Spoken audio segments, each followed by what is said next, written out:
The last thing anyone needs these days is more insecurity. And what is security, really, if you're looking at this either physically or spiritually? Most people, of course, are more, largely quite rightly so, preoccupied with the physical world, because we have to survive here, in short. And everything we need to survive is kind of vast. But there is a spiritual aspect to survival here, and that is often left unaddressed.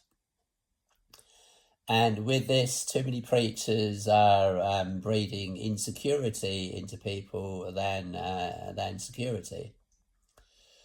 And one of these insecurities come from the big question as to regarding the book of life.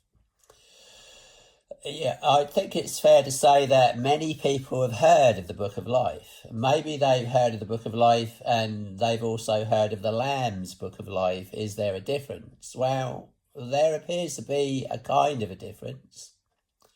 Though, of course, with anything spiritual, nothing is black and white.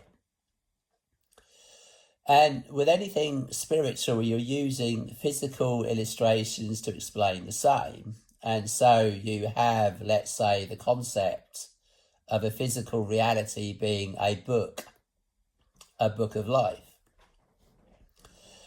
I mean, when you think a bit logically, really, does God have a great big book? Maybe as a child you've heard that if you did good things, God will put this in his book. And if you did bad things, God will put this in his book. And you think to yourself as a child, well, God must have a great big book. How does he fit all of these things into this book? It must be a giant book. And that's a childish way of looking at just that. And in fact, everything we do here is recorded in the books. But does that literally mean that God has has books and the books, or is it much like now we have an all-seeing eye society and everything's recorded in a computerized sense in that kind of a book? You wouldn't call the internet, the computerized system that we now have, a book. But another generation born in other times wouldn't have that concept of the World Wide Web and the internet and computers to be able to grasp something spiritual regarding God recording everything down in a book. And not only recording everything down in a book, but the book of life being another form of a book. So God, let's say, has a book. He has everything we do recorded down in the book.